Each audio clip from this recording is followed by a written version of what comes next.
Hello students, I hope सबने vectors addition multiplication कर लिया होगा। जैसा कि मैंने कहा था कि ये करने के बाद ही हम आगे चलेंगे। तो क्लास 11 हम कर रहे हैं वेक्टर्स। क्या कर रहे हैं? वेक्टर्स। बहुत ही सिंपल सी चीज़ है लेकिन मोस्ट इम्पोर्टेंट चीज़ है फिजिक्स में। मोस्ट इम्पोर्टेंट चीज़ है। क्यों? क्योंकि इसमें एडिशंस और सब्ट्रैक्शंस का मोस्टली जो यूनिट्स हैं, फिजिक्स का मतलब ये यूनिट्स होती है, इस चीज़ की यूनिट वही डिफाइन कर सके जो फिजिकल वर्ल्ड को, और फिजिकल वर्ल्ड चलता है यूनिट्स पे। हाँ, मैं यहाँ खड़ा हूँ, किस टाइम खड़ा हूँ, ये भी एक यूनिट है। तो इसलिए वेक्टर्स मैं मोस्ट इम्पोर्टेंट कहता हूँ। सुबह हमने एडिशन, सब्ट्रैक्शन और मल्टीप्लिकेशन किया था। जैसा कि मैंने कहा था, अब हम करेंगे triangular law of vector addition. काफ़ी आसान है, लेकिन उससे पहले 10th क्लास का मैथमेटिक्स थोड़ा सा रिवाइंड कर लेते हैं। 10th क्लास में यूनिट 9 है मैथ की, ठीक है? एप्लीकेशंस ऑफ ट्रिग्नोमेट्री,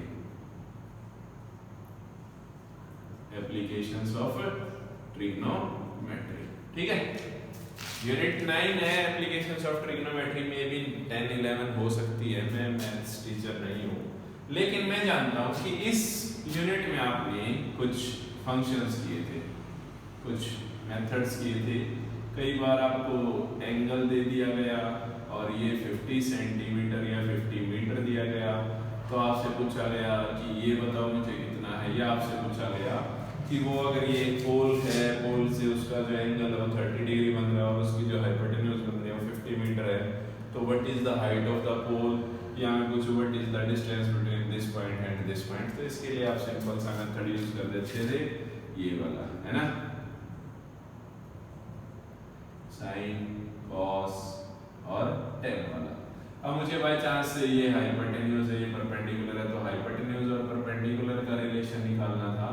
तो हाइपोटेन्यूज और परपेंडिकुलर का मुझे देता था साइन, तो मींस सीधा सा हो जाता था sine 30 is equal to perpendicular मुझे फाइंड करना है, हाइपोटेन्यूज गिवन है साइन 30 कितना होता है 1/2, हाइपोटेन्यूज कितना है 50, तो p कितना आ गया 50 डिवाइडेड बाय 2, कितना आ जाता है परपेंडिकुलर सीधा 25 मीटर, यानी ये इसकी हाइट जो है वो कितनी है 25 मीटर। हम आज ऐसे ही सम करने वाले हैं, और ये कुछ पहले भी मैं क्लास में बोल चुका हूँ कि हाँ, बच्चे मजाक उड़ाते हैं कि मैथ वाला टीचर मिलेगा तो हम पूछेंगे ट्रिग्नोमेट्री कहाँ यूज हुई, तो मेरे पास उस चीज़ का जवाब है कि वो ट्रिग्नोमेट्री यहाँ यूज हुई। अब जो बच्चा ये यूनिट से बच के भाग रहा था वो अब कब तक भागेगा? एटलीस्ट अब तो करना ही होगा। तो मैं दो वेक्टर्स ले लेता हूँ, क्लियर है? ठीक है भाई, एक ए वेक्टर है मेरे पास, एक बी वेक्टर है। मैं इसको डिनोट करता हूँ ए वेक्टर, इसको डिनोट करता हूँ बी वेक्टर। दोनों की एक की टेल है, एक का हेड मिल रहा है। इट मींस जो इनका रिजल्टेंट वेक्टर होगा वो क्या होगा a प्लस बी।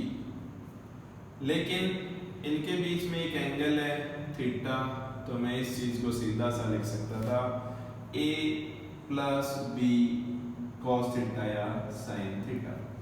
ये डायरेक्ट लिखने का तरीका शायद आप लोगों को प्रॉब्लमेटिक लगे, लेकिन ये इतना आसान या इतना मुश्किल नहीं होता। इस चीज को डिफाइन करते हैं भाई, इनका रिजल्टेंट होगा क्या।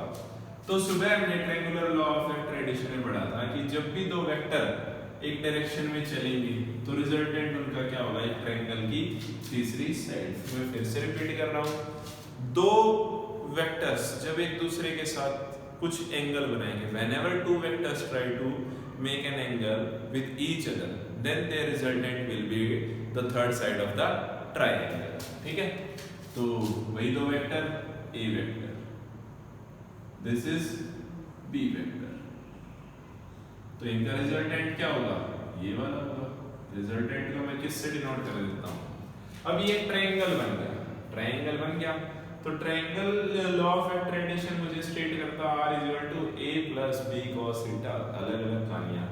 तो अभी अभी हमने ट्रिग्नोमेट्री की, उस ट्रिग्नोमेट्री का एक रूल और है, क्या है कि ये जब काम करता है जब क्या हो, हाइपोटेन्यूज और परपेंडिकुलर सॉरी बेस और परपेंडिकुलर के बीच में थीटा कितना होना चाहिए 90 डिग्री, यानी ये मोस्टली काम करता है राइट एंगल ट्रायंगल पे, राइट एंगल ट्रायंगल किस पे काम करता है राइट एंगल ट्रायंगल पे। तो ये तो राइट एंगल ट्रायंगल नहीं है, तो मैं थोड़ा सा इमेजिनरी काम कर लेता हूँ यहाँ पे, इसको मिला ही देते हैं अच्छे से ताकि प्रॉब्लम ना रहे। ठीक है भाई, अब ये क्या बन गया 90 डिग्री। नेम्स प्लेस कर देते हैं इसको O, इसको क्या दूं M, इसको क्या दूं N, इसको क्या दे दूं ABR तो गिवन है MNOP, ठीक है, इसको क्या नाम दे दूं P, ठीक है। अब राइट एंगल ट्रायंगल में OM मेरा क्या है हाइपोटेन्यूज, OM क्या है मेरा hypotenuse, plus OP plus PN, ये दोनों को जब मैं ऐड करता हूं यहां से लेकर यहां तक, तो ये मेरा क्या बनाते हैं बेस, अगर ये एंगल यहां प्लस MN मेरे लिए क्या है परपेंडिकुलर। देखो समझ आया, जो बेस है असल में देखो स्ट्रेट लाइन को ही मैं परपेंडिकुलर बोलता हूं ना कि मैं MP को परपेंडिकुलर बोल दूंगा, है ना।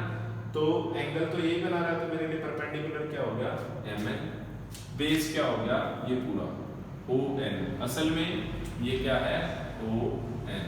ON की अगर ON को डिफाइन करूं तो ON क्या OP plus PN, OP plus PN is equal to base. तो मेरे पास भाई रिजल्टेंट हो गया R is equal to, resultant क्या होगा दो साइड का सम, तो क्या हो गया ON, है ना ON प्लस MN। तो मैं R is equal to ON, तो मेरे पास क्या है OP plus PN plus MN। अब इसमें एक अच्छी बात नहीं है, मेरे पास सिर्फ R की वैल्यू में OP की वैल्यू है, क्या है A, मेरे लिए ना तो PN की वैल्यू है ना मेरे पास MN की वैल्यू, तो मुझे ये फाइंड करनी पड़ेगी। ये वैल्यूज कैसे फाइंड करेंगे, कौन सा एप्लीकेशंस ऑफ ट्रिग्नोमेट्री, क्लियर है। अब मैं ले लेता हूं एप्लीकेशंस ऑफ ट्रिग्नोमेट्री को थोड़ा सा दूसरे तरीके में भाई, अब ले लेता हूं इन ट्रायंगल MPN। अगर आप लोग ध्यान से देखेंगे तो जो PM है वो भी कुछ हाइपोटेन्यूज है, किस ट्रायंगल के लिए MPN के लिए। PN क्या है बेस है, PN क्या है बेस है, MN क्या है परपेंडिकुलर है, थीटा सेम चल रहा है हमारा, ठीक है। अब देखो मेरे पास हाइपोटेन्यूज गिवन है, हाइपोटेन्यूज गिवन है, तो मैं परपेंडिकुलर और हाइपोटेन्यूज और परपेंडिकुलर की रिलेशन से क्या निकाल लूंगा परपेंडिकुलर की वैल्यू।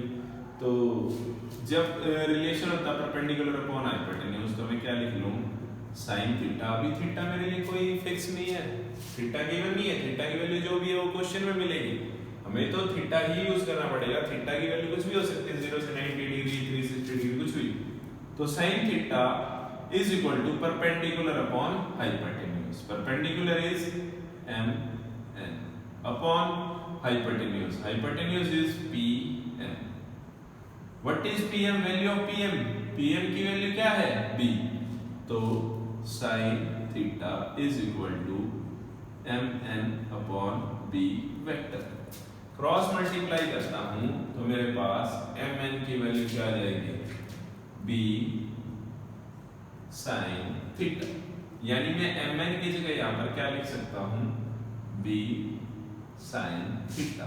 यूज हुई एप्लीकेशंस ऑफ ट्रिग्नोमेट्री, वही ना, क्यों, क्योंकि अब जो भी B की वैल्यू होगी, जो भी थीटा गिवन होगा, सीधी सी वैल्यू आ जाएगी। अगर यकीन नहीं है तो मैथमेटिकली भी करके देख लेंगे। अब आ जाते हैं भाई, चलो हाइपोटेन्यूज की हेल्प से मैंने परपेंडिकुलर निकाल लिया। अब हाइपोटेन्यूज की हेल्प से क्या निकालना मुझे बेस, तो इसका मतलब मुझे रिलेशन चेक करना है हाइपोटेन्यूज और बेस का। तो हाइपोटेन्यूज और बेस का मुझे कौन दे रहा है cos theta means cos theta is equal to base क्या है pn अपॉन हाइपोटेन्यूज क्या है mp या pm सेम वही cos theta is equal to pn upon b vector. तो क्या वैल्यू आ गई बेस की b, ये क्रॉस मल्टीप्लाई होगा तो क्या आ गया cos थीटा, यानी इसकी वैल्यू हो गई b cos थीटा। pn की वैल्यू क्या निकाल ली मैंने b cos थीटा। क्लियर है भाई। अब आ जाते हैं वापस हमारे फर्स्ट में। ये जो ट्रायंगल लिया मैंने ये किस लिए लिया, ताकि मैं जो मेरे लिए अनआइडेंटिफाइड वैल्यूज थी pn की वैल्यूज mn की वैल्यूज उनको क्या कर सकूं आइडेंटिफाई कर सकूं कि हाँ वो वहां पर है क्या। अब ये ट्रायंगल कंप्लीट है। अभी हमें प्लेस करते हैं भाई OM हाइपोटेन्यूज मेरे पास है R, OP plus PN, OP की वैल्यू है कितनी A प्लस PN, इस बार PN की भी वैल्यू है। तो इसका मतलब यहां से लेकर यहां तक जो वैल्यू बन गई वो क्या बन गई OP प्लस PN। OP की वैल्यू क्या है A प्लस PN, PN की वैल्यू क्या हो गई है B cos थीटा। ठीक है भाई। यहाँ गिवन हो गई है b sin थीटा, mn की वैल्यू हो गई है इसकी हो गई है इसकी हो गई है। अब तो मैं लगा सकता हूँ ना राइट एंगल ट्रायंगल या मैं Pythagoras theorem hypotenuse is equal to p square plus b square, h is equal to p square plus b square under the root. यही है ना पाइथागोरस थ्योरम क्या कह रही है, the square of perpendicular with addition of square of base always gives the square of the hypotenuse। या under the root कर दो तो सीधी सी वैल्यू किसकी मिलेगी मेरे पास हाइपोटेन्यूज की। क्लियर है। तो मैं इसी में वैल्यूज प्लेस करता हूं। हाइपोटेन्यूज इज r वेक्टर जो कि मेरा क्या है मैं रिजल्टेंट है इन दो a और b वेक्टर का, is equal to under the root perpendicular का स्क्वायर। परपेंडिकुलर क्या है mn, परपेंडिकुलर क्या है बेटा mn में क्या वैल्यू है मेरे पास, या मैं सीधा लिख दूं mn स्क्वायर प्लस बेस का स्क्वायर, बेस क्या है on square, r is equal to under the root mn की वैल्यू प्लेस कर दूं।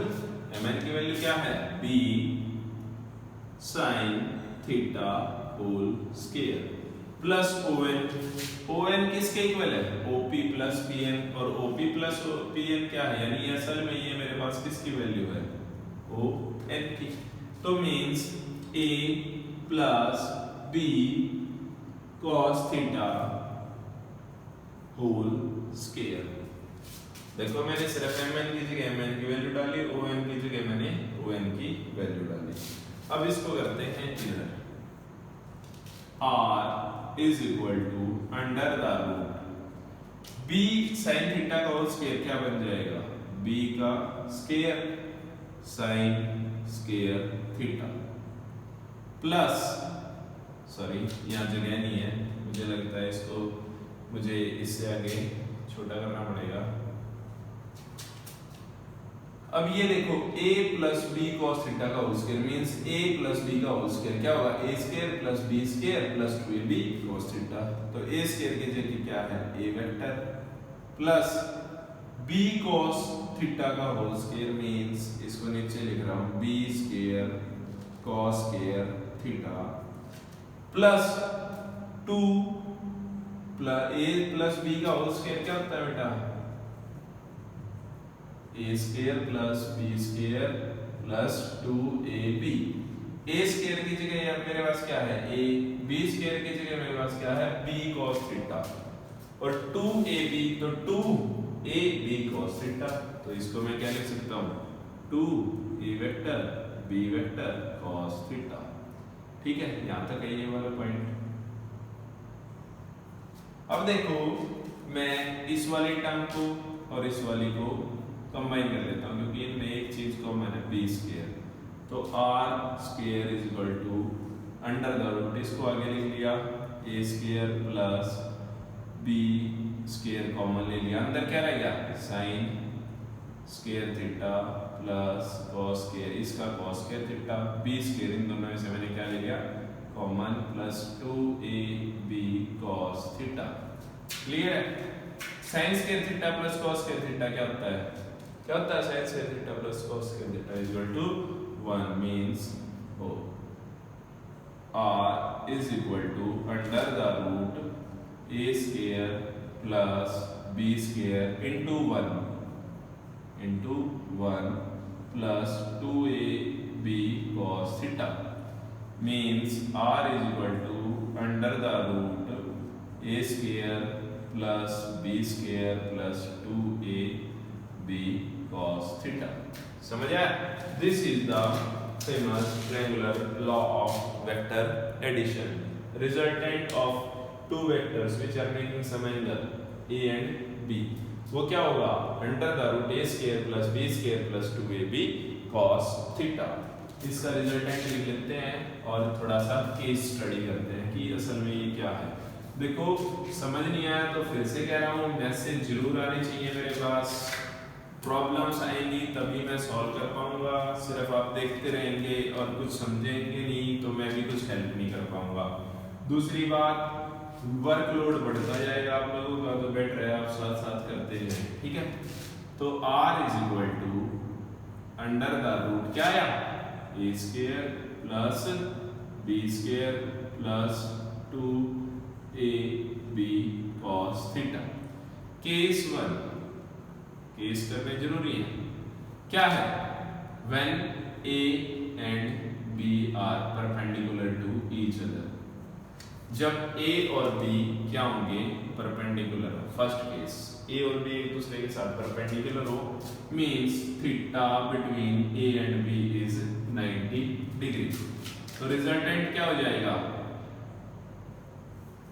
a square plus b square plus 2ab cos 90 degree. और हम जानते हैं cos 90 क्या होता है? cos 90 क्या होता है? 0 degree. It means this whole terms becomes 0। तो रिजल्टेंट आया मेरे पास a square plus b square. मैं इसको वैसे कहूंगा कि ये मिनिमम है या मैक्सिमम है वो आप बताएंगे। अब आते हैं केस 2। केस 2 में when a and b are parallel, क्या है? पैरेलल। यहाँ क्या है? Perpendicular means theta between a and b is equal to 0 degree. तो रिजल्टेंट में वैल्यू डालता हूं तो क्या हो जाएगा? a square plus b square plus 2ab cos 0 degree. cos 0 कितना आता है? 1। तो रिजल्टेंट क्या आया? Under the root a square plus b square plus 2ab। तो जब ये क्या हो गया मेरी मैक्सिमम वैल्यू, ये क्या हो गई? Minimum value. तो according to triangular's law of vector addition, whenever two vectors are perpendicular to each other, then the value of resultant या मैं कहूँ जो उनका टोटल सम आएगा वो क्या आएगा? मिनिमम आएगा। और जब उनके बीच में एंगल 0, दोनों पैरेलल हैं, तो क्या आएगा? रिजल्टेंट मैक्सिमम आएगा। बाकी के जो एंगल्स हैं कि भाई 30 डिग्री पे कितना आएगा, 45 पे कितना आएगा, 60 पे आएगा। तो ये चीज आप करके देखेंगे। What is the resultant when theta between a and b, between a and b कितना? 30 डिग्री पे, 45 डिग्री पे और 60 डिग्री पे। ये मुझे आप लोग कमेंट्स में भी लिख के बताएंगे, ठीक है? मैसेज नहीं करेंगे तो कोई बात नहीं, कमेंट्स में बताएंगे कि कब मैक्सिमम आ रहा है, कब मिनिमम आ रहा है और कैसे कैसे इंक्रीज होता जा रहा है। जब 0 से 90 डिग्री होता जा रहा है तो उन दोनों के बीच का रिजल्टेंट डिक्रीज होता जा रहा है, और जब 90 से नीचे आता जा रहा है तो उनका क्या होता जा रहा है? इंक्रीज। क्लियर है बेटा? Triangular law of vector addition. फिर भी कोई प्रॉब्लम है कमेंट कर